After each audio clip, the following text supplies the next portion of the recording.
Polisi menangkap komplotan pencuri kabel udara asal Purworejo yang sedang beraksi di Jalan Kudus Purwodadi pada tanggal 4 Juni tahun 2020 lalu.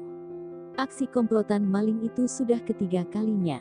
Alhamdulillah kita dari jajaran Satreskrim Polres Kudus kemarin tanggal 4 Juni tahun 2020. Kita bisa mengungkap kasus pencurian pemberatan, kata Kapolres Kudus AKBP Catur Gatot Effendi saat jumpa pers di Mapolres Kudus, Senin tanggal 15 Juni tahun 2020 lalu. Catur mengatakan aksi pencurian kabel udara milik PT Telkom itu diketahui oleh warga Desa Undaan Kecamatan Undaan, Kudus. Awalnya ada seorang petugas Linmas Undaan Lor mencurigai ada sekelompok orang mengambil kabel udara saat malam hari. Mereka mengenakan seragam seperti petugas Telkom. Di Jalan Kudus Purwodadi, Desa Undaan, ada beberapa orang menggunakan baju Telkom menurunkan kabel pada saat malam hari. Aksi ini diketahui Soreng Linmas atas nama Abdul Kohar. Karena curiga kemudian Abdul melaporkan kepada Polres Kudus, katanya. Atas laporan itu kemudian, Polres Kudus mengecek adanya kegiatan penurunan kabel udara tersebut. Namun dari pihak PT Telkom tidak sedang menurunkan kabel udara.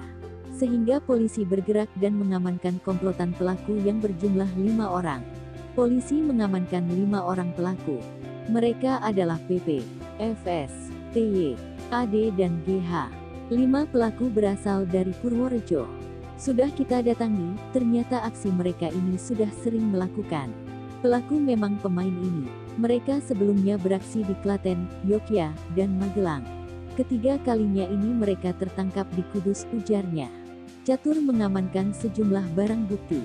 Seperti kabel udara warna hitam sepanjang 600 meter diameter 3 cm, satu kendaraan mobil Xenia, Daihatsu, teleskopik tangga, dan satu unit tracker. Total kerugian ditafsir mencapai 80 juta rupiah, jelasnya. Para pelaku diancam pasal 363 HU pidana. Ancaman hukuman maksimal 7 tahun kurungan penjara. Salah seorang pelaku, PP mengaku saat ini masih bekerja di PT Telkom. Ia sebagai outsourcing di bagian penarik kabel. Ia mengaku sudah mencuri kabel sebanyak sudah 3 kali. Melakukan aksinya 3 kali. Ketiganya ketangkap, masih kerja di PT Telkom. Statusnya tarik kabel.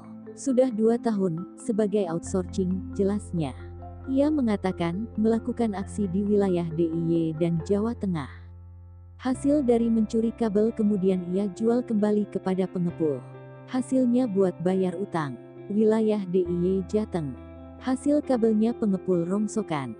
Buat bayar utang. Peralatan kita punya sendiri. Karena saya masih mitra. Seperti seragam dan alatnya. Hasilnya kita jual per kilo Rp50.000, ungkap.